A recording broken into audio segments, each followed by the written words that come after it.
Olá, turma! Vamos aqui hoje para mais uma videoaula, tá?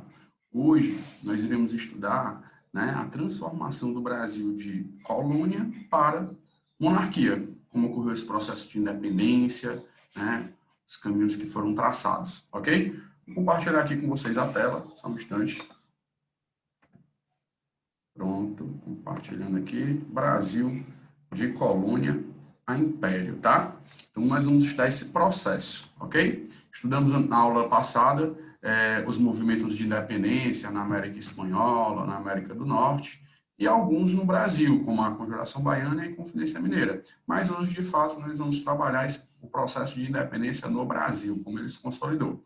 Para revisar, para vermos esse assunto, a gente precisa lembrar de algumas coisas. Vocês lembram que nós estudamos anteriormente, na época da era napoleônica, e Napoleão, que era imperador da França, ele queria ter o controle econômico da Europa, né? E para isso ele precisava eliminar a rivalidade inglesa, acabar com o seu rival, né, que era a Inglaterra. Para isso ele fez o quê? Como ele não conseguia invadir a Inglaterra, por a Inglaterra ser uma ilha, né, e com uma marinha muito poderosa, ele decretou um negócio chamado bloqueio continental, que era um bloqueio no qual nenhum país da Europa continental poderia comercializar com a Inglaterra. Se um país desobedecesse ao bloqueio, Napoleão invadiria com as suas tropas. Portugal desobedeceu, e eu falei isso na aula sobre a Era Napoleônica. Por conta dessa desobediência ao tratado, né, ao bloqueio continental, as tropas francesas invadiram Portugal. Ao invadir Portugal, a família real portuguesa então foge para o Brasil. Não só a família real, mas toda a corte, tá? E aí eles fogem para o Brasil, transferindo a corte para o Brasil, com a ajuda da Inglaterra. E aí, pessoal, quando eu falo que a família real, junto com a corte, foge para o Brasil, era aproximadamente 15 mil pessoas. 15 mil pessoas deixam Portugal, né, nas mãos dos franceses, na luta lá, enquanto eles vêm para o Brasil. A família real tenta se instalar na Bahia, em Salvador, mas não se adapta e resolve, então, seguir viagem para o Rio de Janeiro, onde eles se instalam, tá? O que é que a vinda da família real representa para o Brasil? Vamos lá. Vocês lembram que o Brasil era colônia de Portugal, não era? O Brasil era colônia de Portugal. Então, o Brasil só poderia comercializar com Portugal, devido ao chamado Pacto Colonial. O Brasil só poderia comprar e vender mercadorias para Portugal. Mas veja só, Portugal está sob o domínio da França. E a corte portuguesa necessita de certos produtos. A corte portuguesa está no Brasil. De quem comprar agora, se Portugal está sob o controle francês? Então, a primeira coisa que Dom João faz ao chegar no Brasil, que era o rei de Portugal, né, que estava no Brasil, a primeira coisa que ele faz é decretar a abertura dos portos às nações amigas. Ou seja, a partir daquele momento, o Brasil poderá comercializar com quem ele quiser.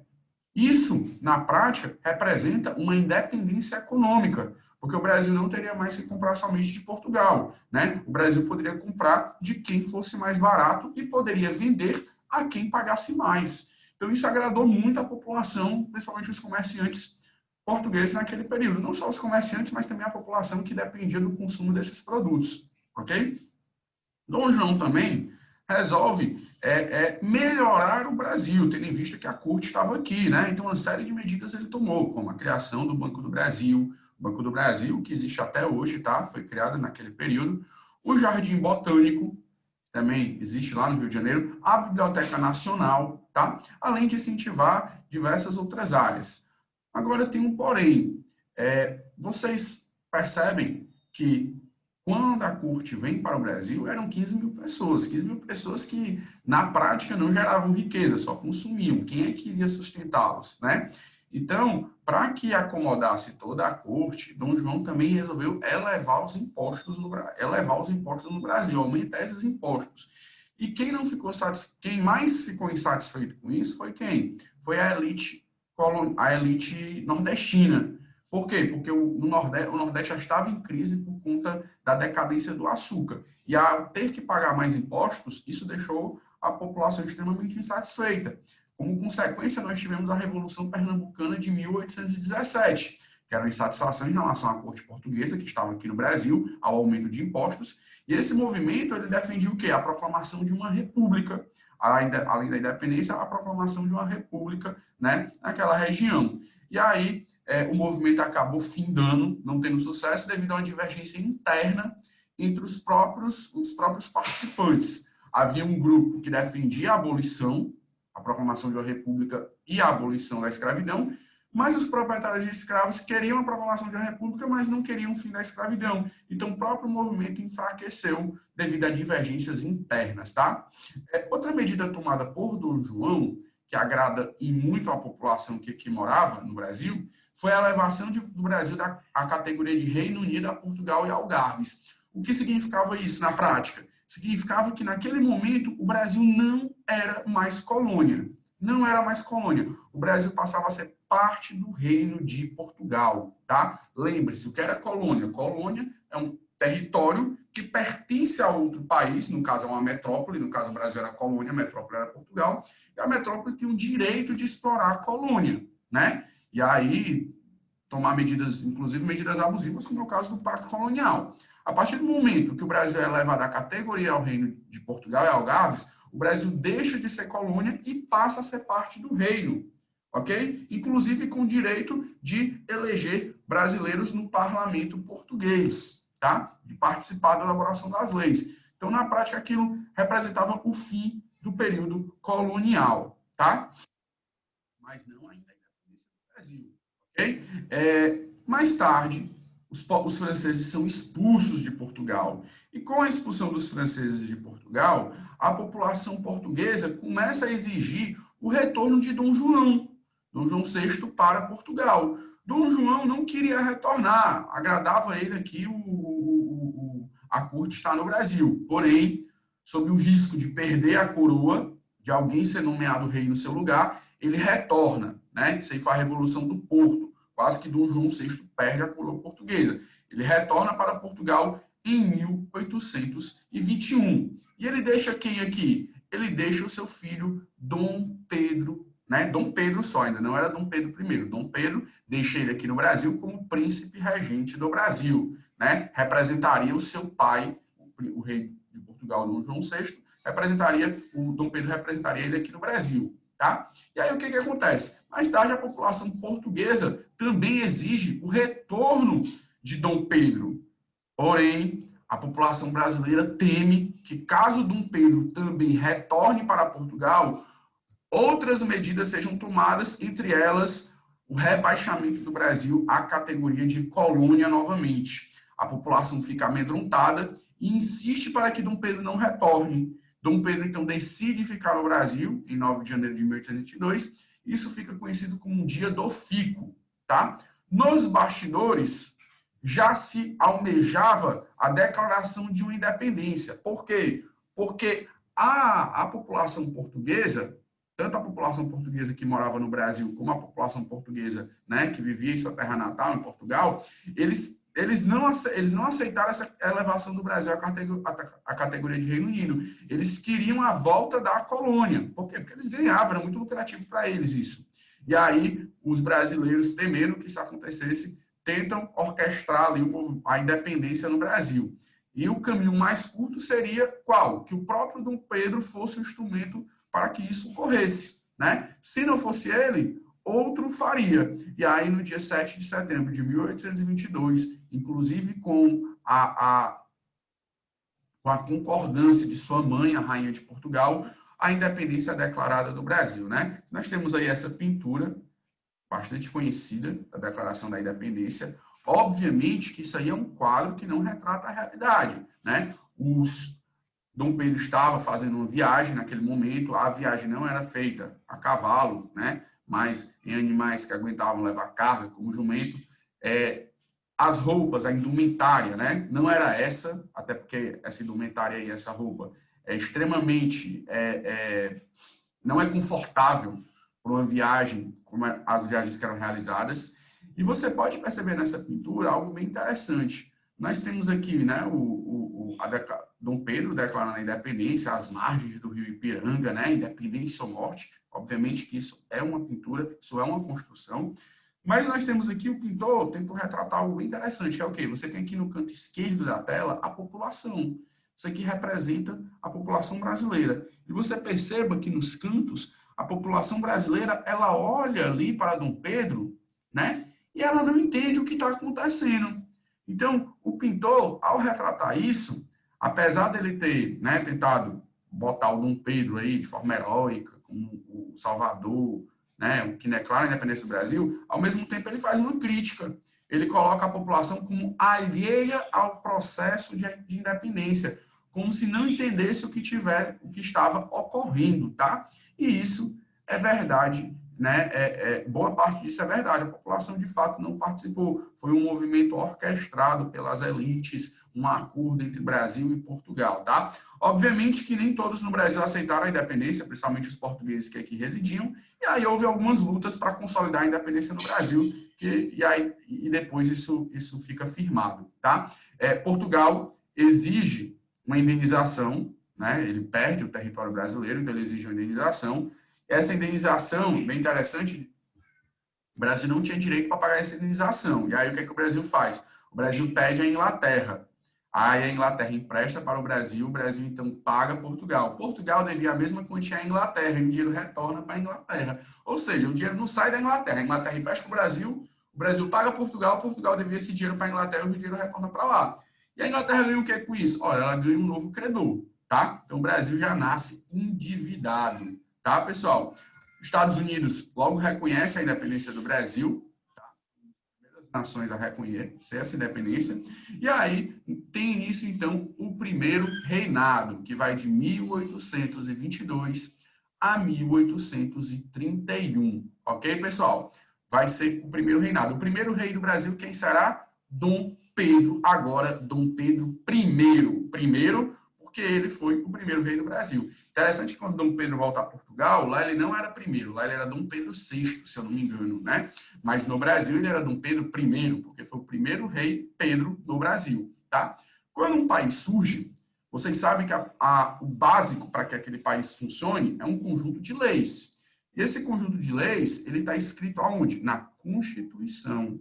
Então, será necessário que naquele momento uma Constituição seja feita para o Brasil. Tá? E aí é convocada a Assembleia Constituinte, os parlamentares vão elaborar essa Constituição, porém, essa Constituição não agrada a Dom Pedro. Por quê? Porque Dom Pedro, ele cria uma Constituição que lhe desse plenos poderes, tá? E aí a Constituição não lhe agradava totalmente. E aí o que é que Dom Pedro faz? Ele sugere algumas modificações, na verdade ele não sugere, ele impõe modificações à Constituição que ampliam seus poderes. Então, a Constituição ela não é promulgada, ela é outorgada. Promulgada é quando a Constituição é elaborada, ela é votada e aprovada.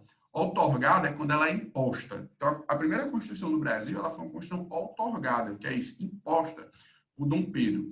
E o mais interessante nessa Constituição, o que era? Era o estabelecimento dos poderes. No Brasil, hoje, nós temos 3 poderes importantíssimos. O poder legislativo, que é formado por senadores e deputados federais no âmbito federal, deputados estaduais no âmbito estadual e vereadores no âmbito municipal. A função do Poder Legislativo é elaborar as leis, tá?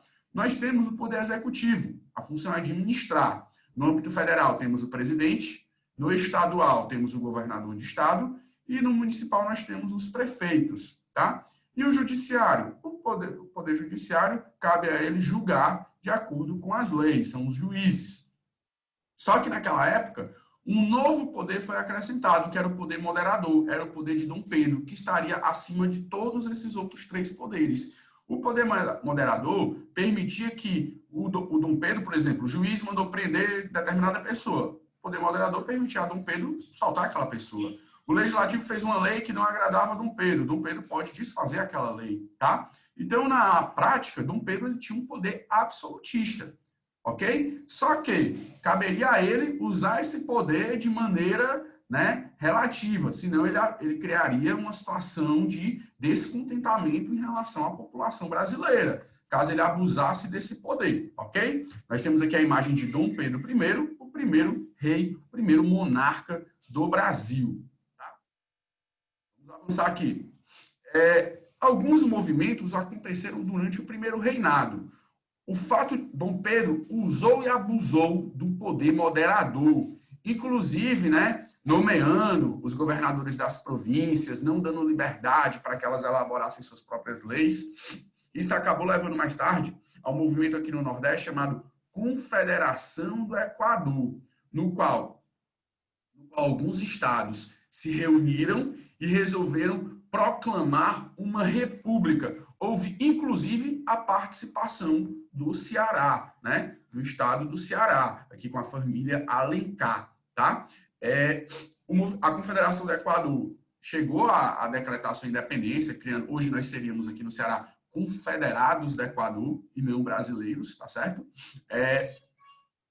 E aí o que acontece? Dom Pedro manda tropas e reprime o movimento. O maior desafio de Dom Pedro, pessoal, né, tanto de Dom Pedro como Dom Pedro II, que virá governar o Brasil depois, é manter a unidade territorial, manter o território brasileiro intacto, sem divisões. Teremos mais tarde outro conflito, que é a Guerra da Cisplatina, tá? A Guerra da Cisplatina, ela aconteceu entre 1825 e 1828, onde hoje é um país chamado Uruguai, tá?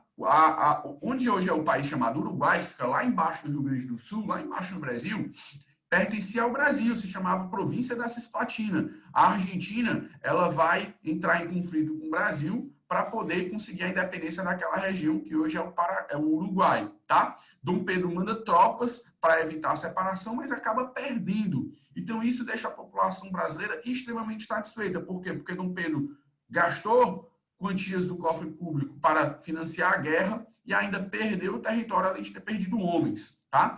Outro fator que vai tornar, desgastar a relação de Dom Pedro com a população brasileira vai ser o abuso do poder moderador. Ele vai abusar demais desse poder, não dando liberdade para que as instituições funcionem. O último fator que vai contribuir para a sua queda será qual? Seu pai, o rei de Portugal, lembre-se que Dom Pedro era filho do rei de Portugal, Dom João VI, morre, e aí, ao morrer, o herdeiro direto era Dom Pedro I, que era seu filho mais velho. Só que Dom Pedro passa o trono para sua filha. Sua filha, então, é enviada para Portugal para governar, só que ela ainda não tinha idade, e o seu tio seria, então, regente. Só que o tio dela, o que é regente? Regente é alguém que é nomeado para governar até que o rei de verdade, né, o rei por direito, tenha idade para virar monarca. E aí, enquanto a filha de Dom Pedro não tinha idade, o seu tio ficaria governando. Porém, o tio dela dá um golpe, Miguel dá um golpe e se proclama rei, tá? Dom Pedro, então, começa a enviar, né, dinheiro para derrubar o irmão. E no final das contas, a população brasileira fala: Dom Pedro, já que você está tão preocupado com a sucessão do trono português, por que você não vai para lá e assumir logo isso, deixa o Brasil aqui? Dom Pedro, então, faz isso, vai para Portugal, assume o trono, que é seu por direito, e deixa em seu lugar aqui o seu filho, Dom Pedro II. Só que Dom Pedro II, você pode ver aqui na imagem, né, o Dom Pedro II chorando no colo de sua mãe, Dom Pedro II só tinha 5 anos de idade e não poderia governar o Brasil ainda. E aí, em seu lugar, serão nomeados 3 regentes que governarão o Brasil até que Dom Pedro II atinja a maioridade, ok? Então, Dom Pedro I abdica em 1831, se dirigindo a Portugal para assumir o trono. A Noite das Garrafadas foi um conflito entre portugueses e brasileiros que divergiam, tá? Sobre questões sobre a continuidade de Dom Pedro, o retorno dele ou não, tá certo? E aí nós temos a abdicação de Dom Pedro em 1831, tá? Aqui são imagens da Confederação do Equador, do Frei Caneca sendo fuzilado, tá? Foi um fator muito interessante na morte dele, é que ninguém queria fuzilar um religioso, né? E aí o que acontece? Os soldados então atiraram sem olhar, vários soldados, para que nenhum carregasse essa culpa de tê-lo matado, tá certo? Então vários soldados atiraram sem olhar, e aí ninguém saberia de fato qual foi o tiro que levou ele à morte, ok? Primeiro ele foi condenado à forca, mas o Carrasco se recusou a enforcá-lo. E aí a alternativa foi essa. Tá certo, pessoal? É isso, espero que vocês tenham gostado da aula. Próxima aula veremos o período regencial e, posteriormente, o reinado de Dom Pedro II. Tá? Até mais, tudo de bom, pessoal.